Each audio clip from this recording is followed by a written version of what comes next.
Ladies and gentlemen, making his way to the mic, 6'9" from Oklahoma State University.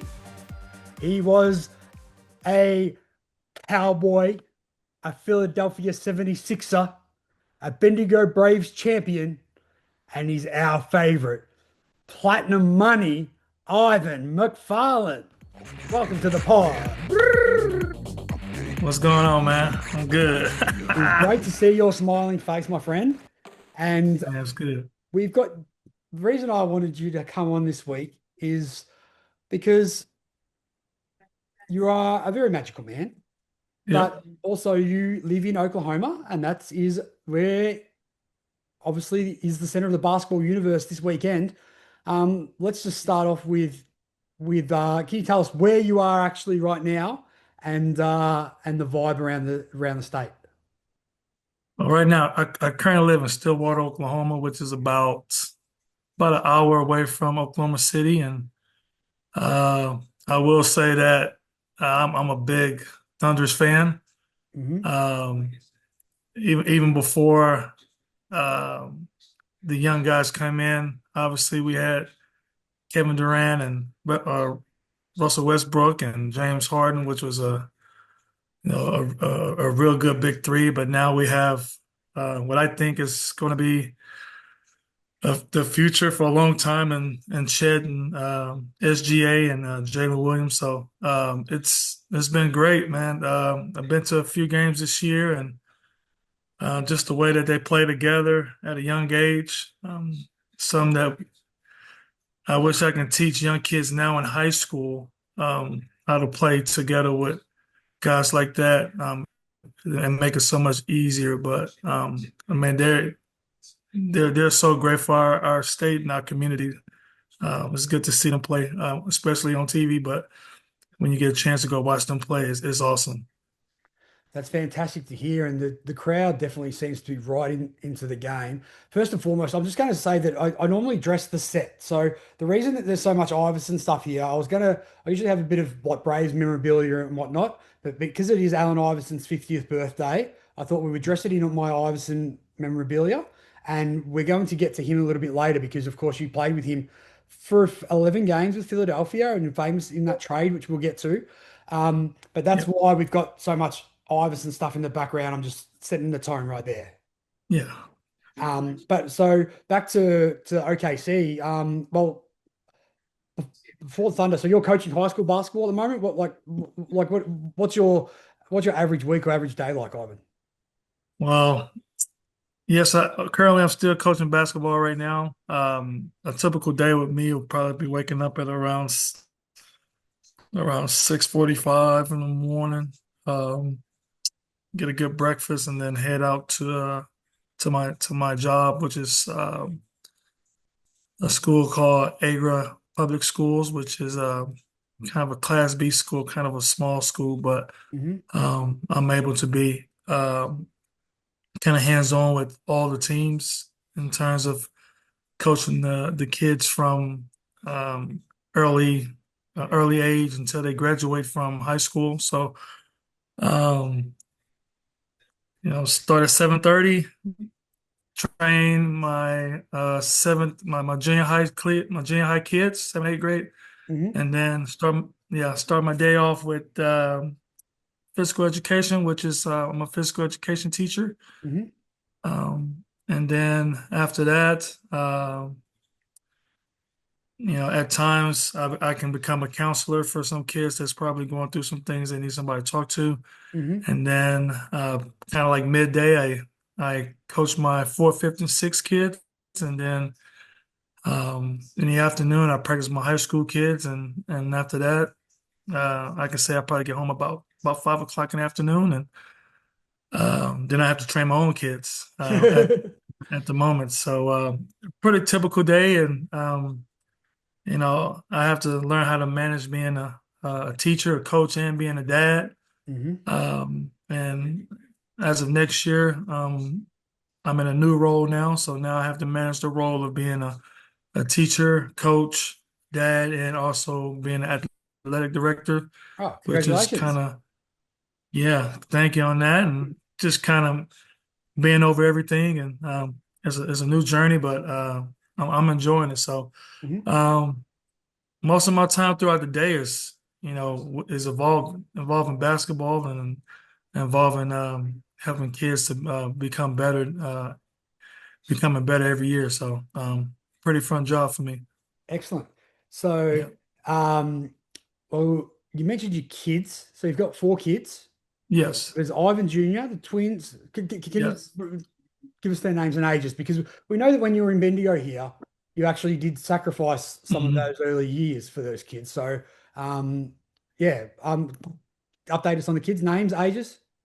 Yeah. So I have my oldest, which is Ivan Jr.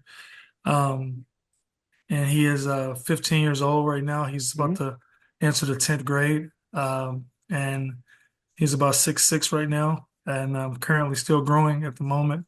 Yep. And then I have twins, a girl, boy. My boy is Matthew. Yep. He's about 6'5" right now, about to go into the ninth grade. And then Oh, I have sorry, my how, daughter, how, which how, how old is he?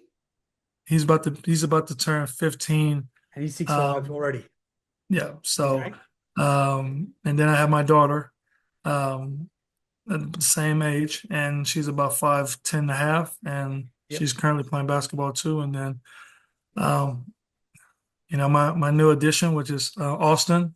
He's 4 right now, and he's Not he's named kind of after, not he's after Austin Flint, is he? Remember Austin no, Flint? no, I know Austin, that's my guy, but yeah, no, it was just um, Lefty.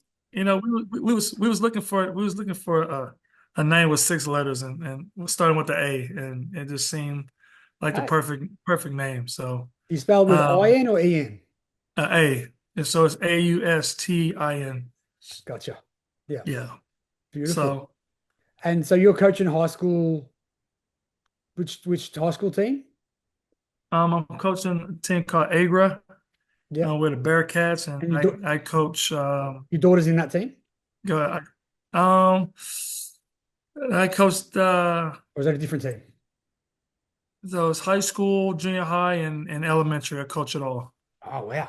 You're a busy man. Yeah, yeah. Very good. Okay. Well, let's quickly talk about the Thunder because Okay. the first two games they've now split 1-1. Hmm. What's the vibe around the state? Because we're actually going to record this 2 days ago between games one and two, but the weather was crazy for you and it was crazy for us as well. You would have just Yeah. had rain the whole time for both of us, I think. So, but yeah, how's the energy around town and what's your prediction for the Thunder? It's crazy. It's crazy. I mean, for us to have something like this, since I mean, you got to go back some years ago when we got there and we played against the Heat, and obviously the Heat had a better team at that time, and I mean the vibe is crazy. Thunder is Thunder, um, Thunder jerseys everywhere. Thunder art.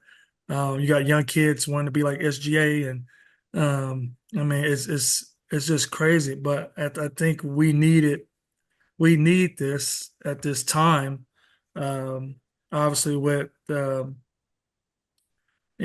the rise of sports in Oklahoma, obviously you have your college teams, like Oklahoma State, and then you have Oklahoma that's blossoming and into big schools, and then you just bring OKC in, and they're just doing what they're supposed to do, and Mhm. I mean, it's just awesome. I hate that they lost game one, and they took care of business tonight, and hopefully they can win in five. Well, you mentioned Oklahoma State, so let's get into your career Hmm. for a little bit. I'm going to try. I'll try and share the screen. We'll see if this works. Yeah, I can see it now. Okay, talk us through this game. What do you remember about Oh, this? I remember, before that game, I had the stomach bug. To be honest with you, I was sick, and you know, that was one of our plays that we normally run for John, and they switched it very well, and Um, you know, big shot by John. I was under the rim. Yeah. I mean everything flashed through my eyes. When he made that shot, and obviously, shout out to Daniel Bobbitt, good defense on that contest, and the rest is history. But like just to go back to that moment, Some good you players, know, Jameer good Nelson, Delonte players. West, they were undefeated too, weren't they, at that Yeah, yeah, stage? they were undefeated, and there's a lot of backstory on that before. Obviously, um, they lost their conference tournament, and we won ours, and they still got the number one seed, and that was a little sour taste in our mouth at that time, and we just knew if we could play them to go to the Final Four, it'll be so much sweet to beat them, and um, I had the stomach, like I said, I had the stomach bug that week playing up there, and Stomach bug? um, It wasn't from too much champagne and campaigning that you made it to the no, Elite it Eight, was was it? no, it was Because I TA says in one of his that before the next game he was partying with Jarrett Jack. oh no, no way. I don't know exactly what happened. All I know is I ate some stuffed crab, and before I know it, yeah, I know. I can't make this up. Like I had stuffed crab, and before I know it, like everybody was it was just going through everybody, and thank God, like with Powerade and all the Pepto Bismol, all that stuff, it got out pretty quickly. But um, great game. I love that game. I would tell any kid, that moment to play the Final Four is to get there is the greatest moment because you just never know if you're going to get there again. And obviously the next year we lost Sweet 16, but We'll- we'll- just we'll- to get there, yeah, yeah, I was gonna say we'll get to the next game in a minute. yeah. But, so getting recruited to Oklahoma State, why did you go there? And we see how guys collude now, and obviously things have changed a lot with the NIL. But like Tony Allen, Joey Graham, John Lucas, uh, how did you end up at Oklahoma State under the great Coach Sutton? Well, I Because you won a mean, championship in high school, I right? yeah, well, I won a championship in high school, and shout out to Willow Ridge High School. That was a great high school team forever. Um, I mean, yeah, that process is crazy. Like, you have all these schools that want you, and you try to you try to find a school that fits you based on if you're gonna play early, if the atmosphere, the what their direction is, and being living in Texas for so long, I did not want to go to a school in Texas. I've been living there my whole life, so Yep. it came down to two schools, which was Arkansas and Oklahoma State. And Oklahoma State, it just seemed like they had that home feeling, and um, everything was being new, like a new arena, a new weight room, Because it wasn't new AAU and football stuff. field. That wasn't a thing back then, was it really? Or was it? AAU, not like it is now. Yeah. Um, But like I you, think you, you guys yeah. didn't collude and say, "Hey, we all want to go there," like the Fab Five type thing, or like did you and TA No, know each other first? No, they just agreed. no, no. I mean, we've had our talks. Like, obviously, I had three Division One, three other Division One guys on my team, and um, I think maybe at one time I talked with my point guard at the time, and he said it would be great if we would play together, but obviously, you know, not like, oh, we go all go to one school together. But I mean, we all had successful careers, and I personally just felt like me playing at Oklahoma State was the best thing for me, and it got me a chance to blossom early as a freshman, and it really make a name for myself. Yeah. Now that we're 20 odd years removed from the past. Was it a bit like blue Mhm. chips where like did your dad get a new tractor or a duffel bag of cash or something like that? Or how did they lure you to go to Oklahoma State other than the new stadium? Well, I mean, they had that back then, but I was smart enough not to be involved in all that. I know a lot of people are like, you're silly. Like that stuff could have helped your family. It could have helped Did your. you get did you get some silly offers of different things like that or not? I mean, I've had some, people talk to me about, certain things, and then or What they've talked to certain my things? parents What about certain stuff. things? What certain things? But like, um, I think it was one school. I can't even think of what the name of it is, but they was gonna offer my parents, a car and some money and stuff like that, and Okay. um, you Look know, after the family. look out for the family. But at the time, uh, um, I don't know, I just had like a weird feeling Yep. that it was gonna backfire on you on anybody that does that, and then you see now. Well, obviously during that period, like schools was getting in trouble for Yeah. like proper benefits, or kids was getting money, kids was getting cars, things like that.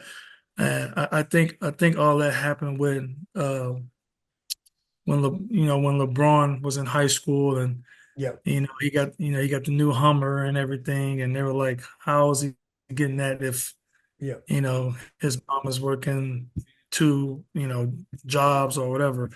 So it just started to backfire, and it was a good thing. It was a good decision for me. I didn't do it. Now, if you think now, Yeah. um, like would I love to be in this era right now? Like, yeah, with the NIL and all this stuff and kids getting deals.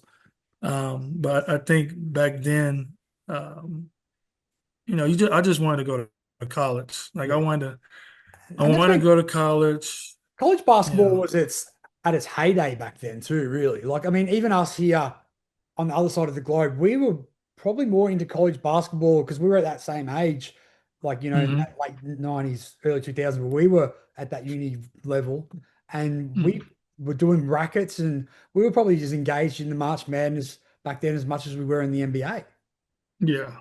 It Well, was yeah, really, you it got was a you special got time. Yeah. yeah, and then like at the time, like I think before I got to Australia, like I was able to play against a couple of guys from Australia, obviously. Well, actually, Yeah. I'll put this clip up then because as you mentioned that, but it was also before the one and dones and whatnot. And I don't mean to cut you off, but Yeah. I'll share this one because this is the next game. And you mentioned the guy from Australia. Do you remember the big hmm fella in the middle here? hmm Can you see that? Luke Shinsha. Yes, sir. That's it. So this is the final four game. So this is Yeah. 35 seconds left. Another nail biter. So hmm what was going through your brain in this game, like down the stretch here? We can see you crash the boards, but you don't need to because splash. Tied Well, game, I was 25 seconds left. Talk us through it. Yeah. Well, I was first off, I was just kind of like shocked that we really got back that far in. I mean, you know, shout out, Tony Allen. That's one of my guys. John Lucas, that's one of my guys. They were having really bad nights shooting the ball. And for John to hit that big 3-pointer, I mean, that was big. And, obviously Tony made some critical plays down the stretch. And I got to play against one of the guys that was one of my nemesis in Australia too, which was Ishmael Muhammad. So Yes, I end up playing for the he was Geelong playing, Supercats. yeah. So he was playing on that. He was playing on that team as well, and Hmm. that's the big fella right there. Um, I didn't underestimate him when I played against him. He's a really really good guy. Like he's 7'2". Um, you know, he really gave us fits in that game. Yep. Obviously, he had a good game with 19 and 12, but um, you know, I think every year I watch this part. Hmm. I watch Sorry, by myself. I'm probably bringing up some trauma here for you. Yeah, no, it's fine. Our defensive scheme was to squeeze and have John go under, Hmm. and I when John squeezed under and met which is Will Bynum at the time. Yeah. Will Bynum made a good move, and again, Yep. it's one of those situations that you either foul or if you take a charge, you make it a charge, you make it a block, um, or it was just a tough situation at that time. Hmm. At the time, I was thinking maybe I could get the block shot, but I just missed it by a little bit. But he's supposed to squeeze and good move, and Yep. So he was able to squeeze. what did Yeah, you learn? What did you you learn from know. that experience? Well, what we learned was what I learned was um, don't worry too much about the big moment and just worry about the game. I think Yep. we worry about everything else, you know, upon everything else um, approaching that game. We was worried about, oh, we was in San Antonio and this here, and Mhm. other teams are doing this. They're walking around and everything like that instead of just focusing on the game. And I think when we came out, I thought we underestimated them a little bit. Jared Jack is an awesome player, and I don't give him enough credit. Um, Luke Spencer, a real good player. Obviously, Ishmael was I believe was a freshman at that time. Like he was a freak, and so they also had other guys, and we just underestimated them in the game, and they stuck it to us the first half, and we fought. I just think we fought really hard to get back to that game, and we just didn't have enough to get to the final game. So, Now, Tony Allen, I love watching Tony Allen on Chris mhm. Vernon's show in particular. Do you watch that at all on the I watch Grinders his media? pod. I watch his podcasts. Yep. He's What was your relationship with him like? well. I remember him because I was actually the first person on his recruiting visit when he came in. I remember, he came into the gym, and Coach Sutton was like, this is Tony Allen. I said, okay, we'll see what he got. And then I remember it was me and him on the same team, and we were playing against two other guys, and um, I remember I set a screen, and he went off the screen, but he ended up splitting the screen, and then he like went up and dunked it, and I was like, yeah, we need him. We need him on the team. And real down to earth guy. Like, I think um I know he gets a lot of he gets a lot of backlash on his offense at times, but he was a really good offensive player in high school, I mean in college. Yeah. Uh I know he's big for his defense. Obviously, he's one of the best defensive players that in the NBA, and obviously in college he was a very good defensive player. But he was a very good offensive player. Like he can shoot the ball, he can get to the rim, he can finish like anybody else, and he's doing a lot of great things for himself. Um, that I think a lot of people probably didn't think that was going to happen, but we all knew. How good of a player he was going to be, and how good of a person he is. So he's a real good guy. He gives a great insight to the game as well. He kind of tells it how it Yeah, is. And um, yeah. what about off the court? Because he's told a story that before that game against Georgia Tech, that he was partying with Jarrett Jack. Do you like what was some of Well, the off the court like? What were the parties like back then at Oklahoma State? And is that something that you partook in? okay. Well, Because we know you love he a house I mean, party. he You do probably get your groove on, which we'll talk about later. yeah, But yeah. He probably, like I said, at that time, um, like I said, we had to do study hall during the Final Four. And we were kind of like, study hall, really? Like we want to hang out, things like that. Now, did it happen? It probably did. I can't vouch for him because I was in my room. I know a lot of players choose to do their own thing. Obviously, when coaches go to sleep and or whatever it may be, but if he say he did it, he did it. Like I truly believe that he did it because I don't think he would hide on that. But um, as for like partying, like yeah, um, it just depended on the day. I mean the which day. Yep. Obviously, if we had a Friday night game and we played Friday night, we had a good game, then okay, we're going out. Mm. If it was a Saturday game, then yes, obviously, the weekend was kind of the big thing, but during the week, not too much. Hmm. I mean, we've had our days when we go out and party. Obviously, um, Thursday, Friday, Saturday night was probably like the nights to go do anything, and the parties were great. Um, I think that when you're an athlete compared to a student, you get looked out a little bit more. Hmm. Like if something's going down, the security might be like, "Okay, you gotta go home. You go home. Yeah. I can handle this. I can handle this for everybody else, but you guys need to get home because if you get in trouble, Yep.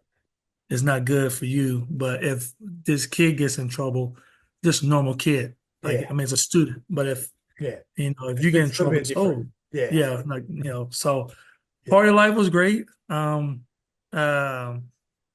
it's sometimes it got kind of it get irritated a little bit because you want to have a good time. And when you go out and everybody be like, hey, how you doing? How you doing? Like, look, I just want to chill with my friends, chill with my people, have a good time, and then when it's time to go, it's time to go. Yep. But sometimes it just, it gets kind of irritating. But I mean, those days were good. Well, after those days, you Hmm. had a little brief stint in the G League. Okay. And then I did try digging very hard, but I could not find any highlights from the game. But November 7, 2006, Philadelphia 86, Indiana Pacers 97. Ivan Hmm. McFarlin, well, Allen Iverson, 8 for 22, 20 points. Iguodala, 10.7 boards. McFarlane, 7 minutes, uh, 7 minutes, 6 points against Stephen Jackson, Al Harrington, Jermaine O'Neal, Jamal Tinsley, Danny Granger. What was that experience Yeah. like seeing the floor for your first game and getting some buckets? Well, I mean, before I even got in, um, shout out to my vets was Allen Iverson and Chris Webber were my vets when I was in the NBA. Um, I remember um, Chris Webber. He had told me, he said, "Hey Rook, you better get ready. Your name is about to get called." And at that time, I was I was like thinking, we'll see. And then that next minute, Mo Cheeks called my name and he said, Ivan, and I went, oh snap, like this is about to happen. And So were they down by a fair bit, were they? Is that why you they think? were down, they were down by like 15 or 17 at the time, and Yep. And he was C-Webb just like, C-Webb said to you, "Hey, Rook, you're about to go in." yeah. And then Yep. once I got in, um, I remember my first foul was on Jermaine O'Neal. I made a hard foul on Jermaine O'Neal. And all I could think of was like I'm in a book, like I know, like I'm in a book Yeah, now. yeah. Yeah, right. I'll get my So name in the then, paper. yeah, my name was in a paper, and I remember like scoring my first bucket, and um, you gotta understand. Anytime I know there's a lot of people be like, oh, you played 1 year, you scored 12 points or whatever, you scored 7, 8 points in the NBA. Yeah, it's hard to score those points in the NBA. Okay. Like, especially when you don't know if you're going to get in or not. And when you do get in, like, you just want to, Well, like, you've been sitting there for 90 minutes cold. yeah. And you just get in and it's like, oh, you score. So that was a big moment for me. I remember calling my mom um, after the game and I was just like, Mom, you never guess what happened. And I didn't know if she knew, but she just like, let me get, she scored in the game. I was like, how you know? And I was like, I don't I just had a feeling that you was gonna score tonight. And I tried my best to get that video. Yep. I've been trying to contact them for the longest time to get it, and I just haven't got it yet. But hopefully, I can get that game. I did find a site that may have it, but if I had more time, I probably could have like Okay. you might pay a couple of bucks and they can send you any game. We'll talk about that afterwards. I'll see if I can get Yeah. a link for you. But yeah, because I was digging hard. So Oh, what was the feeling man. like? I mean, I know the team lost, but even in the locker room after the game, like because you did score, like did you get a Well, lot of love from the vets, or was it kind of more of just, hey, that was a tough loss, move on?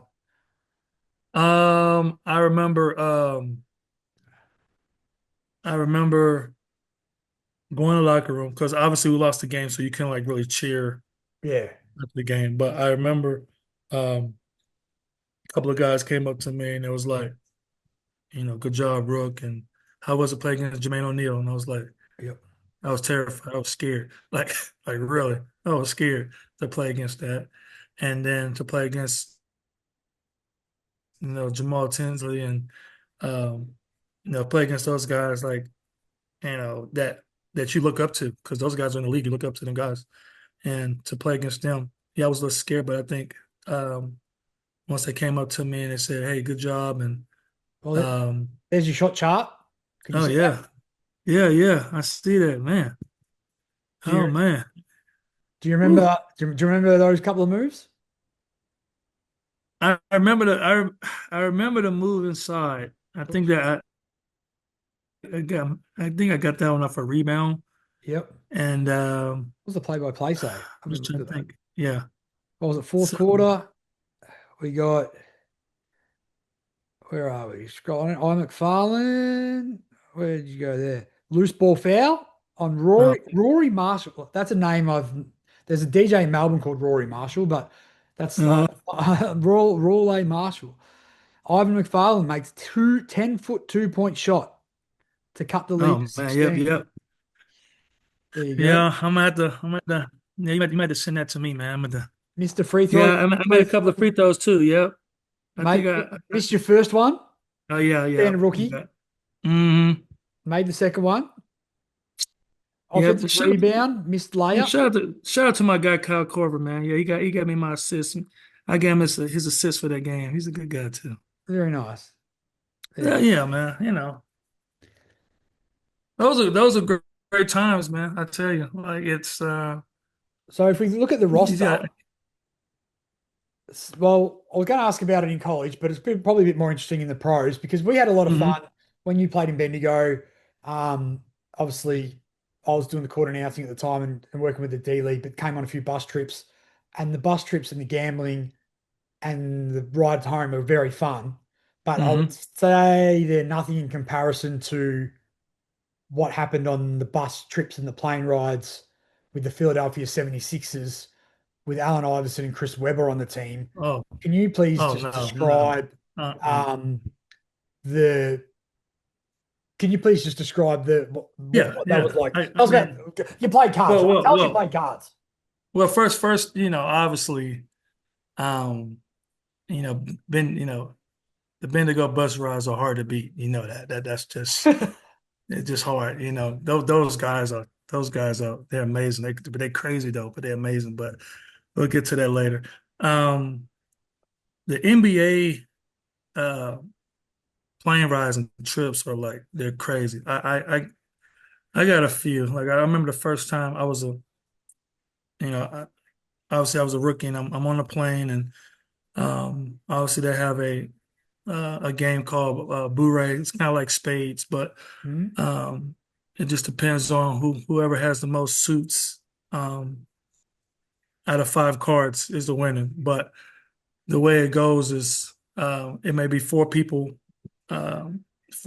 in four people playing, and if if I get a pair and somebody else get a pair, and then um, another player gets two pairs and another player gets none. So the person that has the two pairs wins the pot, Gotcha. and the person that does not have a pair has to put in double of the pot. Yeah. So there's been times it may go 2-2-1-0, and it may go 2-2-1-0, Do you or put it down may pick up, go or it's just what you dub?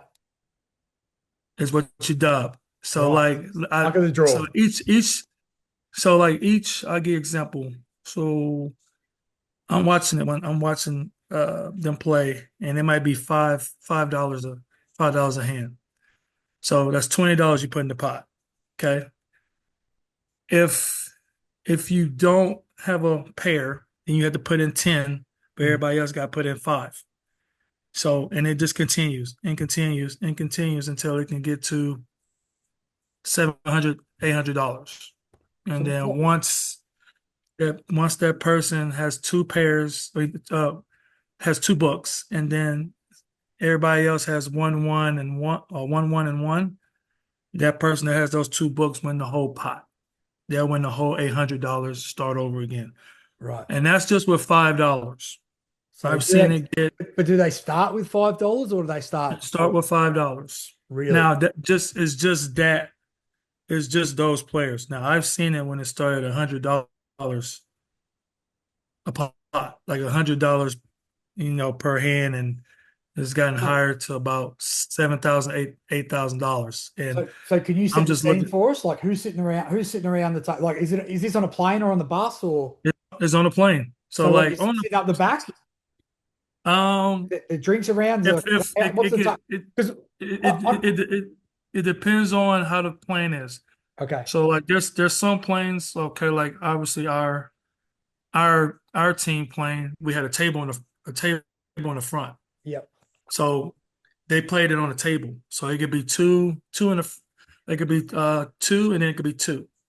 So like kind of like we're at a table, and each player is at an end, and they'll play it like that, and they'll just continue. okay. So Some people play it give us with some four. names. Who's sitting around the table that you would like, So like I give and example. how do they pick who teams up on the same team? Well, obviously the high rollers are at one table. So that might be Allen Iverson, Chris Webber, Yep, um, might be Samuel Dallenberg, and then it might be maybe another vet yep. there. So like those are high rollers. Like an Alan And Henderson. then Allen Iverson, Chris Webber, Cool. Yeah, Samuel Dellenberg, maybe Kevin Ollie, something like that. yeah. Okay. And then you have like I say like the Kiddy table. So Yeah. like that may be like, Lou Williams, Iguodala, Rodney Carney.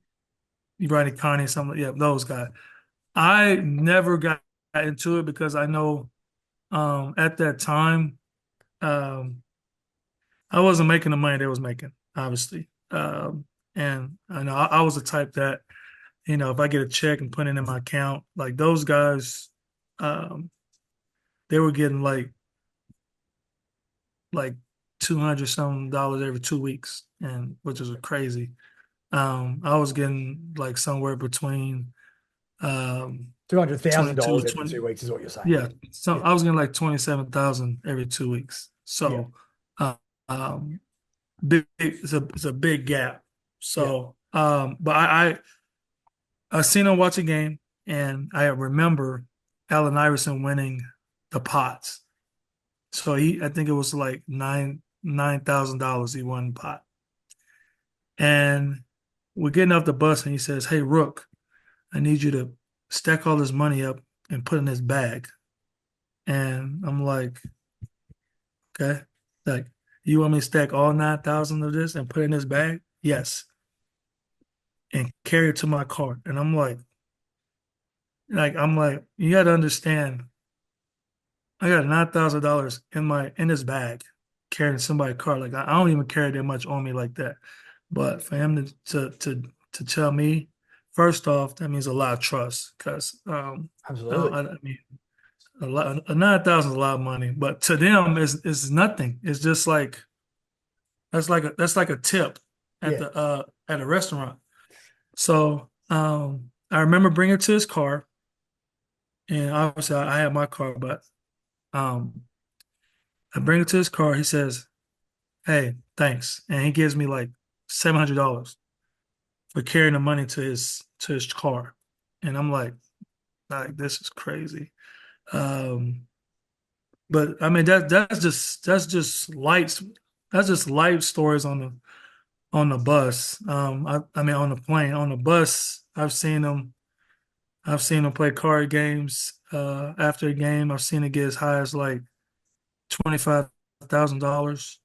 Um, and all I can do is just like turn my head because I'm like, I know if I know if I lose that much money, like I'm losing my mind.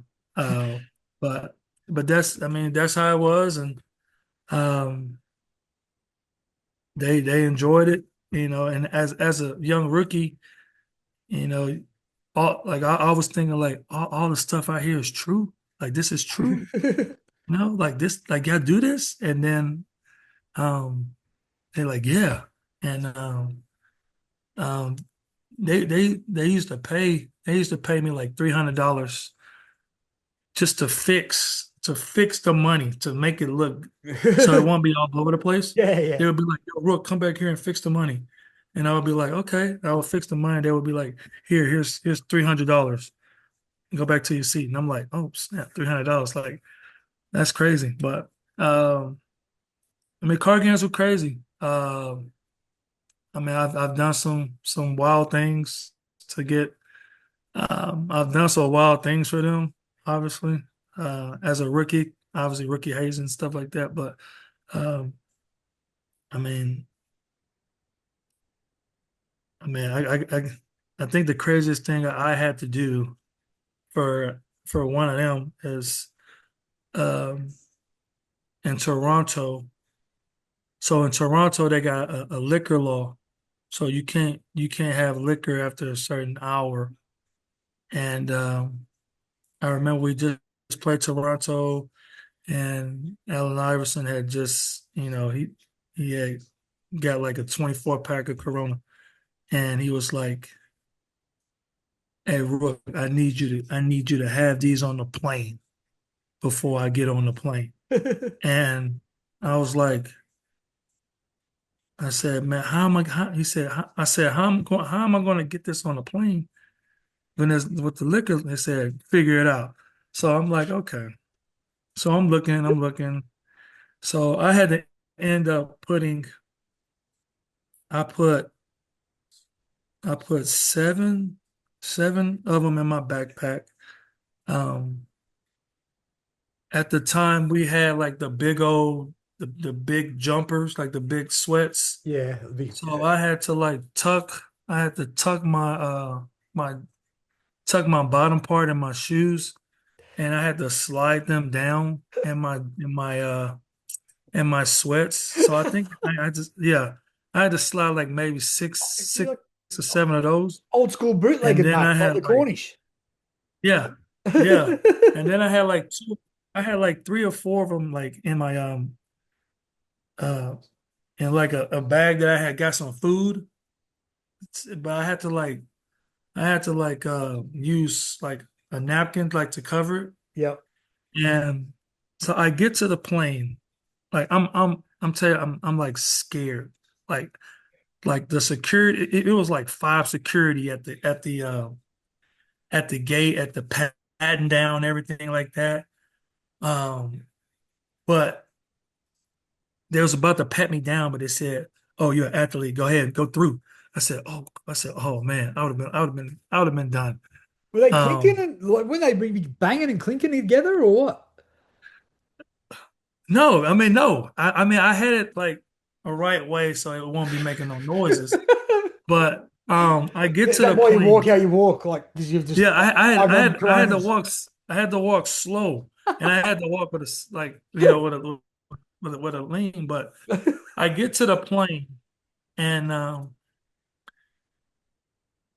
take them all out, and I had now remind you, it's a 24 pack Corona, and I had 18 of them on the bus. I mean, on the plane, and he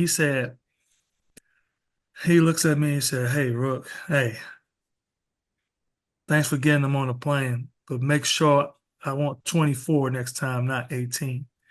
And I'm like, "What?" So, but I'm terrified, like on Where were the the other plane, six, because I Ivan? know, like, Where were the other six? huh? Where were the other six? Oh, I had left them at the door at the airport. I left them because they were like, "Come on, it's time to go," and I'm just Yeah. trying to like You make sure I still get as much wrapping as I them? can. So that was like a scary story for me. But he ended up paying me for it. Like he had paid me like $800 for doing it Yeah. because he knew what happened. But I think like the craziest one I had was we was in Chicago, and we were leaving the game, and Chris Webber said, "Hey, Rook, can you hold my Louis Vuitton bag?" And I said, "Okay." I said, "Okay, I will do it."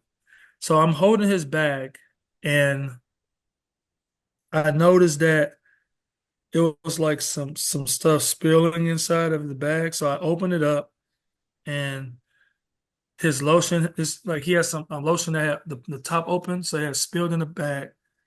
So I went to the restroom. I took some stuff out, cleaned it out, put the stuff back in, zipped it back.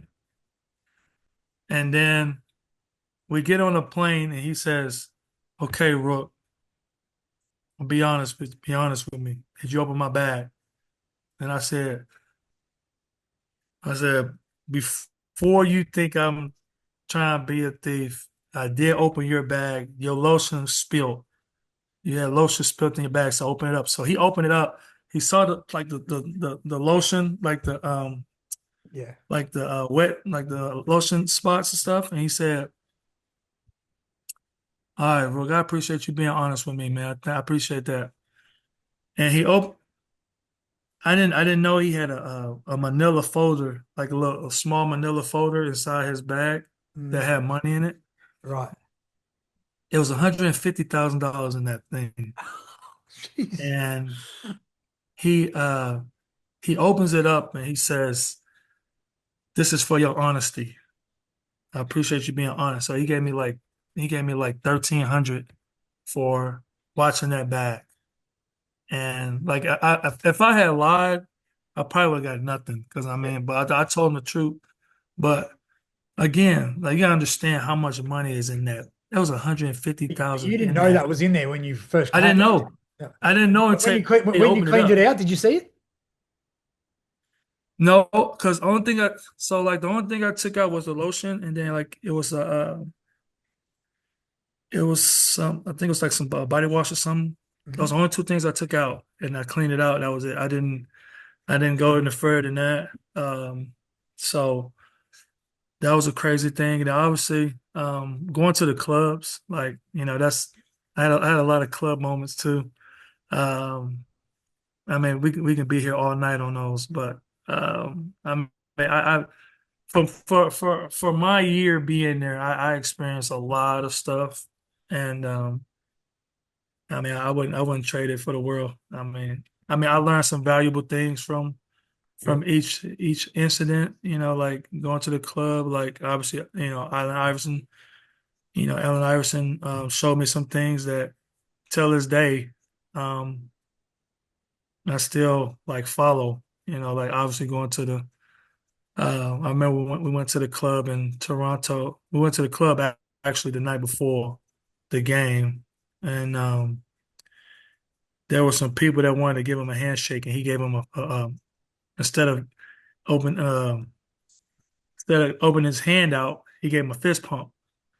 And the guy was trying to give him a hand. He went like this here, and I was like, "Why do you do that?" And he said, unless it's somebody I trust, I never shake hands because I don't know where their hands been at. I don't know if they're trying to do something. I don't know.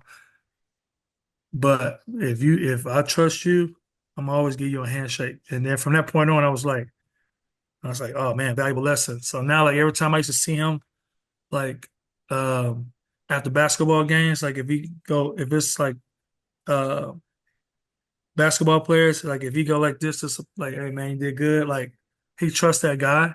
Mhm. But like it might be some players, he might be like, good game, that type of stuff. Yeah, So like I learned some things from them guys. little body language things like that. Yeah, it's very interesting, Yeah. isn't it? Yeah. Yeah, So um he does it, have wa- money it bags was tattooed great, on his man. hands as well, so he knows the value of his hands. Oh yeah, he had a lot of money. He embarrassed me, or he embarrassed me one time with money. I think we used to get our checks. Um, like they used to give us our checks in our locker, and I remember I opened mine up and I was like, oh yeah, $28,000. This is great. And then he said, um, you got your check? I said, yeah. He said, they look good. You want to see mine? And I said, yeah. So he showed me his and it was like 1.03 million. I was like, okay, this hurt my feelings, huh? Yeah, move on. Yeah. But it was those were great times, man.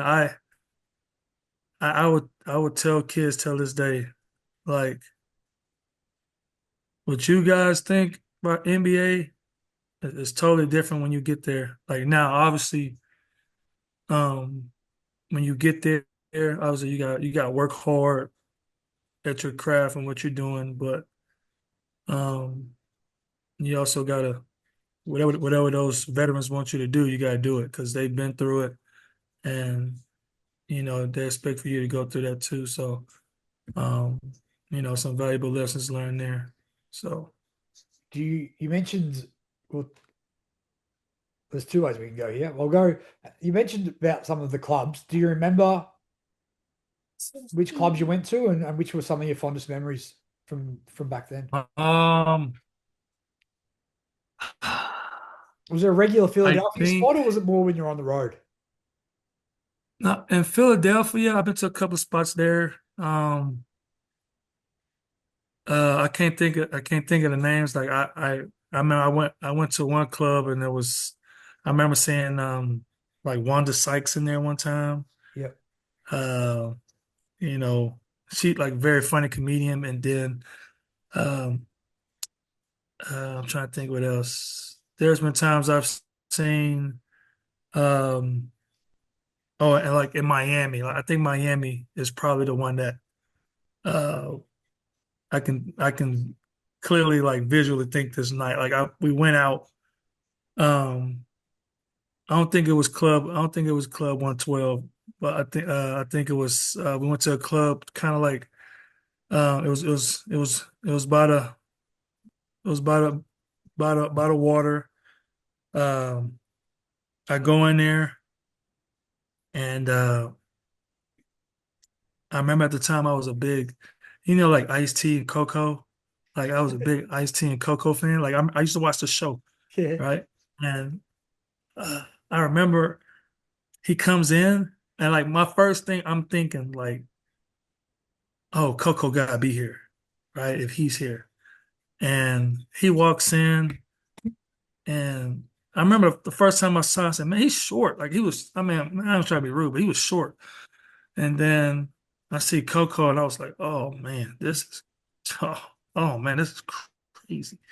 And my teammates was like, yeah, that's Coco, man. Ice Tea and Coco. And I remember seeing Buster Rhymes in the club. Uh, Bus and bus, flip mode.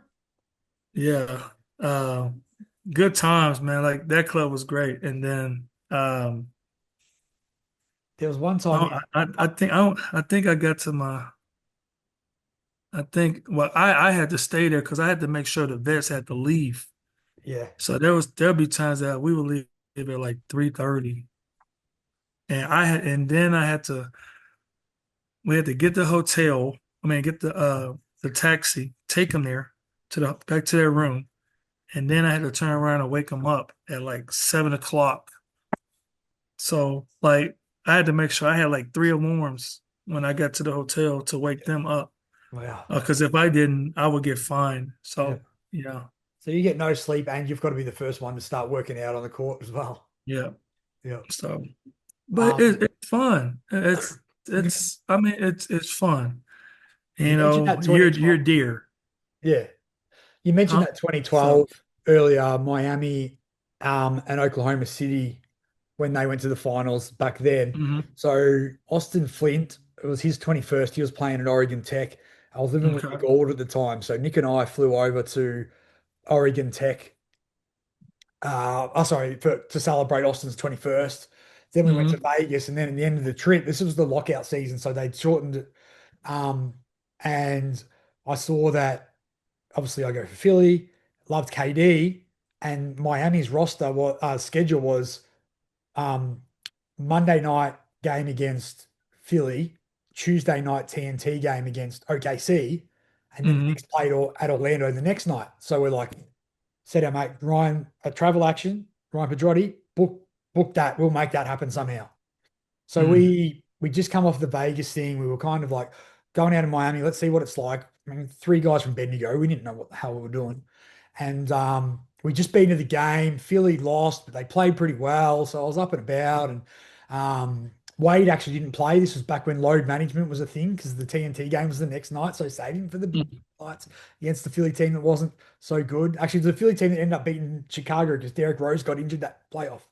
Hmm. And it was interesting because we saw the Miami OKC, they ended up making the finals that year. So we kind of felt like we got the preview. But we're point of the story is we're at the club. We went to Cameo and um, I think we ordered three bourbons and three shots. And it was like Hmm. $109 or something like absurd Oh, to us. Like yeah. we're used to paying $5 a shot here. And like, oh fuck, okay. And that's US. We're like, okay, that's how it is, righto. Hmm. Um, and we were literally standing, we were there early. It was like maybe 12, 1 a.m. And I remember vividly, we were at the bar. There was a few people in the VIP. The dance floor was empty. And we were literally standing next to bins, Mm. looking at each other and we're like, hey, there's a big game tomorrow night. We want to hit Miami Beach. Let's finish these drinks and we'll go home. Hmm. Sweet. About about to have the last sip of the bourbon. And then we look over and Nazi Muhammad and Nick Colson walk in. And Oh. Nick all just bumps me and goes, hang on a minute, Trent, just sit on that. Just sit on that. Well, as Nick all used to talk, just sit. And I'm like, okay. And then James Harden walks in. I'm like, Mm. okay. So like, saw the other boys, they walked up there. They obviously did the rookie thing and the young guy thing. They Yeah. went up, they scouted it out, made sure everything was all right, got everything sorted. And then a couple more of the role players rolled through. The only two that didn't come through was Kevin Durant and Derek Fisher, the star. Okay. But then Russell Westbrook, we've got kind of seen he had a white one of those long sleeve shirts, but it was like white shirt, blue sleeves. Hmm. I see him in the foyer, and he walks in. He had two girls in front of him. The girl on the front with the sparkling firework thing, Hmm. one at the back the same, and then five. So two girls in front of him, five behind him, and they just went straight to the VIP. I'm like, okay, now we've seen what this is like. That's crazy, man. So we hung around for That's a little bit, and crazy. then that was when Jersey Shore was popular. I won't go into details, Hmm. but if anyone knows what a robbery is, Nicole and I have a funny story about that. But Oh man. um, yeah. Oh boy. And then we yeah, got to see OKC play because we thought we might have seen Philly boys play, thinking that they would be going out after the game, but it was the other way around. The team that's playing on the Tuesday night, they fly in the night before and champagne Hmm. and campaign, and then um yeah. So I don't know, that's my little Miami nightclub story. Not quite as good as Yeah. $1 million Iverson checks, but yeah. I mean, it's cool. I mean, I think like Miami is always gonna be one of the top ones. I think, I would say Chicago, but I think Chicago just because of what happened afterwards, that kind of made it bad. Just because of um, you know. we went out, and I remember, like, I remember we get in the club, and the first thing I see them doing is they're eating chicken wings. I'm like, what club has chicken wings? Like, this is crazy. But they were eating chicken wings in the club. They were drinking, like, the VIP area. They were eating, and then at that time, uh, I was a big R. Kelly fan, like R. Kelly at the time, before all this stuff happened, Trapped in the closet. and he had the songs and everything. I'm just like, Bounce, man, like, bounce, bounce. I'm at Chi-Town. It'd be great to see R. Kelly walk in the club. And I remember, like, we were leaving in like 30 minutes, and get ready to walk out. Next thing you know, he pops in. I'm like, this is crazy. Like, this is the guy that everybody listens to on the radio. He walks in. Um, and then we end up staying for like another 2.5 hours. And then um, when we left, like, one of the players on the basketball team, um, I can't even think of his name to this day, but um, he was married, and um, he had left with a girl and everything.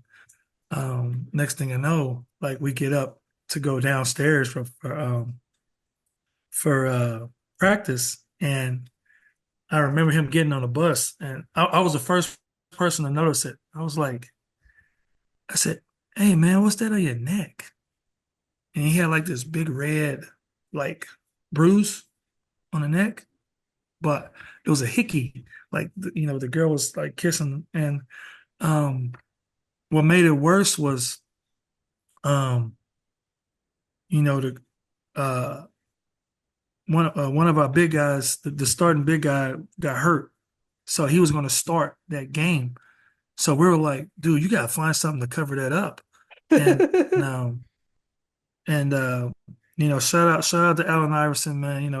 He was like, man, you need some. I can't think of what he said. He said you need Chanel number 5, and Chanel number 5 was like this kind of like I mascara that got kind of blends into yeah. his skin, and like, it worked perfectly. Like, we couldn't even see it no more, and like, no lie, he got fouled and went to the line, and they like zoomed his whole picture. Like, he was at the line, and like, you could see like everything right there. Like, if he didn't have that, like, obviously, like, his wife would have been like, what was you doing in Chicago? But you know uh yeah, that was a crazy night for us, man. Like I can only imagine. I said, man, if that's me, man. If that's me, we're not talking right now. I'm done. I'm gone. But that's happened in Chicago. Um, but those are the only ones I can really What like about think Houston, of. I mean, Houston, I know in Philly, Houston, Atlanta? They would have been good music cities, good club cities, are they? but yeah, I didn't get to play against Houston at Yeah. Houston. I Yeah. played them at Philly. San Antonio was a little boring. Yeah. You got Uh, no big ass women in San Antonio, according to yeah, well, Charles yeah. Barkley. Yeah, yeah, of course, yeah. Wow, I I haven't seen that, but I guess he's seen some things. But that's the only thing I can really think of. But with Chicago, um, like California, like, we didn't go out in California because a lot of guys was like, "Look, hey, we ain't going out either. Like, I'm just telling you right now, like, y'all better stay in your hotel room just because of." I mean, it wasn't as bad as it is now, but like, you still was a target, Yeah. you know. If you're a rookie, you're like, oh, you a rookie, okay, you know, give me some of my money, what you got, whatever that is. So we stayed in the um, hotel room in California, um, and I'm just trying to think what else. We went out in Seattle. Seattle was fun. Um, I guess that's why you uh, played well in Indiana, because there's not much to distract you in Indiana. no, it wasn't none in Indiana. Oh, the thing about the Indiana thing was, um, I think one of the guys wanted some condoms or something, and I was like, "They ain't got no condoms at the downstairs." They're like, "No, you gotta go across the street to the gas station." This is 2:30 in the morning. I'm like, "You want me to walk down and go get some condoms from the gas station?" And they was like, "Yeah." And like, what if I don't? And then it was like, if you don't, then we go. So at that point, I said, okay, golly. So I had to walk downstairs to the gas station, buy some, and bring it back to the room. And like, it was like 3 o'clock in the morning. And I mean, yeah, but that's what we had to do. You didn't make him put It him was on. nothing you could say. You didn't have to put him on for him, did you, Ivan? No, no, no, no. I'll draw the line on that. That ain't happening. You can forget that. No. Who was the But player that you did that for? I think it was one of was it one of the rookies? Uh, there's no it was a vet. It It reminds me of was the a Chappelle veteran. show skit when the guy's like doing his doing the grandma. He's like, get me some Yeah. Johnnies, the big ones. Yeah. It was a veteran though. Yeah. So but I mean I had some good times, especially on the trips and stuff. And I was just glad that they can trust me on them trips, Yeah. you know.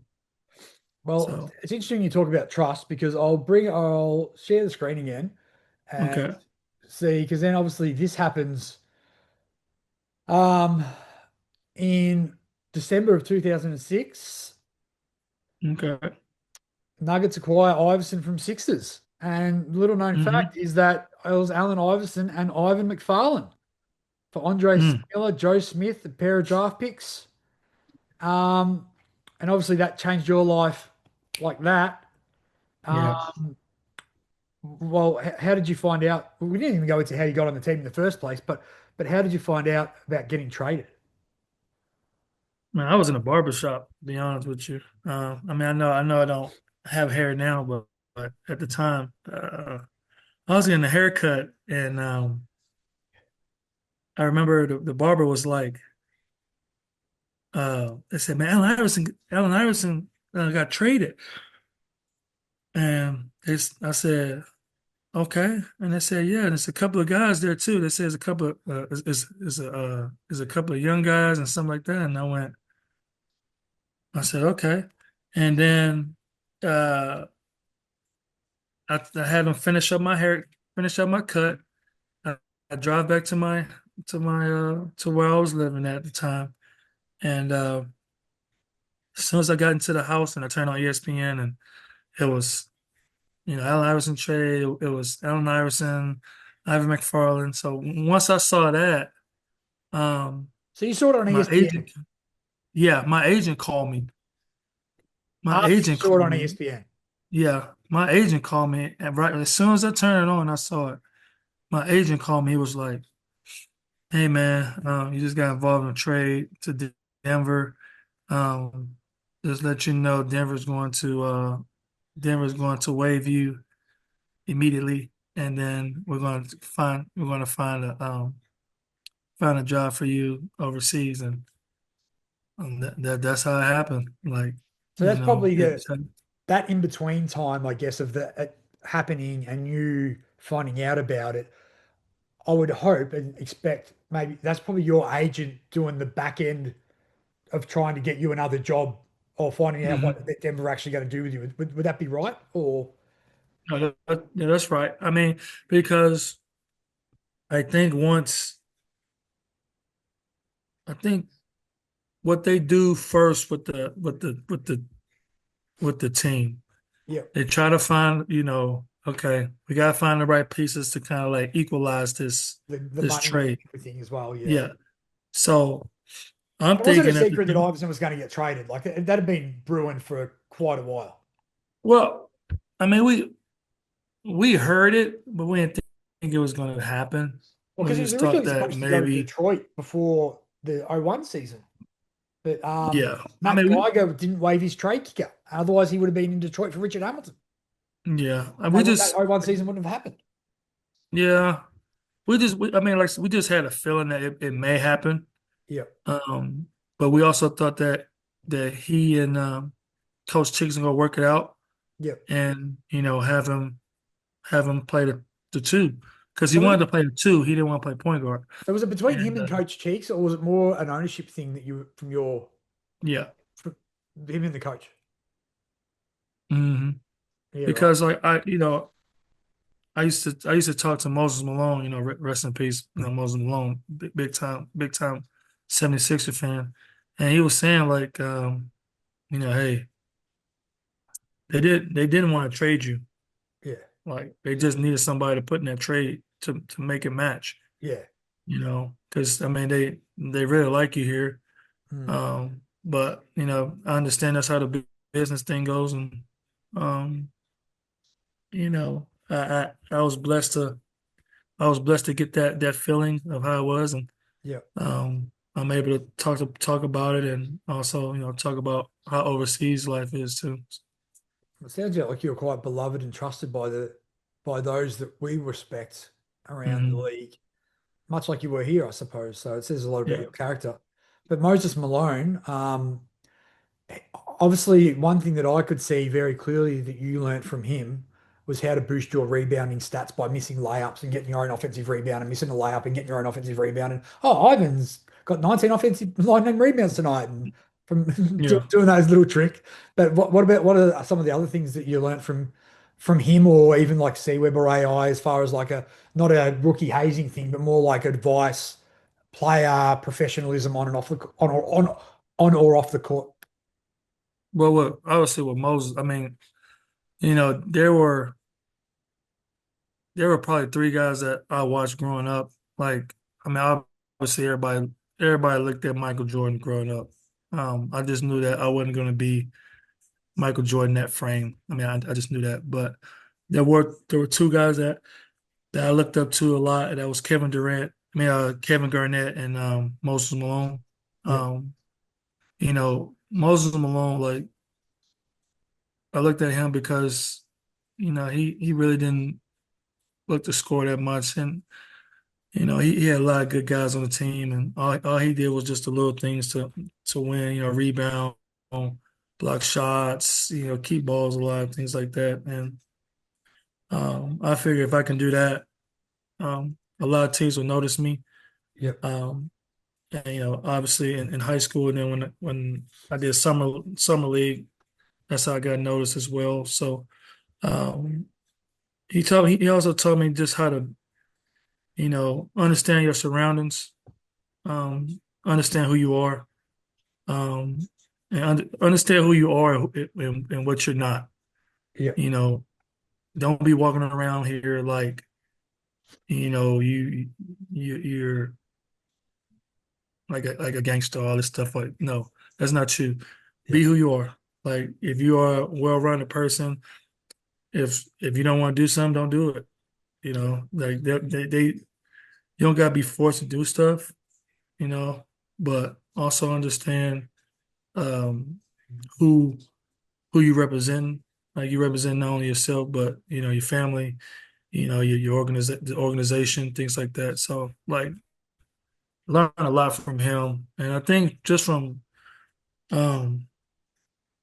from from Allen Iverson. Like, I know a lot of people give him grief about all the stuff that he's been through, but um, I remember two things he told me. He said, number one, it don't matter what people say about you off the court or what they see. Like, it will all change when you play. If you play your heart out, like it's the last game, like you give everything, people gonna forget about that stuff. And then second was, um, make sure to always um, trust it.